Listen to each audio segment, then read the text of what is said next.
All right, so today I worked on this area over here, the transition from the hill, and then I got to build another concrete retaining wall for that area. So I've decided, I think, up in this open area back here, I'm just going to just going to take these flats and some others that I have and just build just put them along there like businesses in a little road that goes off to nowhere. And then, of course, the concrete wall here will transition into the hill.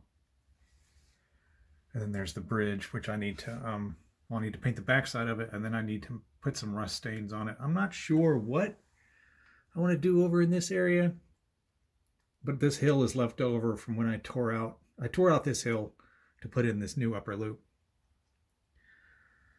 So at least I've sort of got this figured out over here now. And then this will be my coal and water. So as the locomotives come into the servicing facility, they'll stop here to top off fuel and water. And then they go down here, right on the turntable, pick whatever lead they need to get to the engine shop house.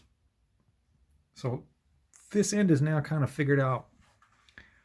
Over here, I do have the new bridge it's in just sitting up there. Nothing's glued in place or anything, but I gotta look at it again, see about changing where the supports are. But this is going to it's two freight sidings, and I want to build a high-rise freight building, kind of like Franklin, South Manchester style. Is kind of what I'm going to do here. This lower track was going to go through buildings, kind of like a building tunnel of sorts through warehouses. It's going to be like a warehouse district through here. So you won't see where the little switcher is. It's just going to duck behind a warehouse area and then some taller buildings off in the distance. And that's how I'm going to close that off. And then over there, I've still got to finish up and decide what I'm going to do over there on that area. But so far, I think I've got these two areas figured out.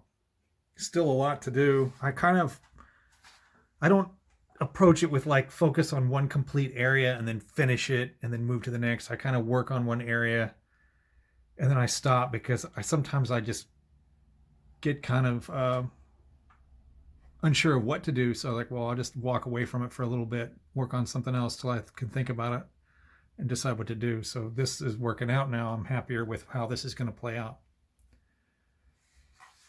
So yeah, that's what's going on. I haven't ever really been able to, usually I stand over there to run that's my control, where I run my trains from. So I never really get over here to really look at this. And I was like, well, I started looking down this direction. I was like, wow, it looks really cool. All these different tracks going. I need to vacuum up all that broken plaster down there. And then of course, finish scenicking that. And then I watched another YouTube guy. Was it Fun with Bill or Fun Model Trains with Bill or something like that? A guy in Virginia. He builds these amazing trees that I definitely want to try. And I want to put those big trees definitely down around like here. I just want to fill this whole area with those style of trees.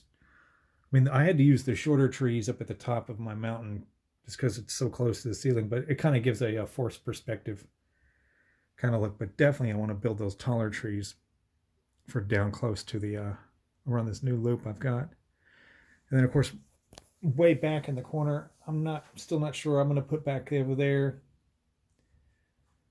But yeah, little progress today on some stuff, and it's kind of nice getting some stuff done. So that's what's going on. All right, so today I'm gonna build this concrete retaining wall panel that fits in this place, and then I'm gonna do the plaster work for this hill over here. And I still got a bucket of plaster. It's just plaster of Paris, which is it's not as good. So I mix Elmer's wood glue with it to strengthen it. But like all my other mountains, I actually built out a hydrocal.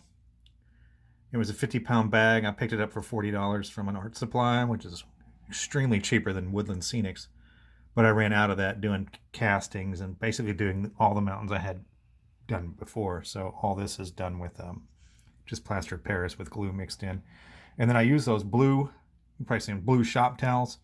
I cut them up into strips and then make them workable. It's workable size, and then that's how I do my mountains. So let me start on this mess.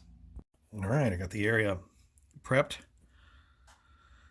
Wonderful plastic shopping bags and some masking tape. So I'm going to throw the little plaster up here.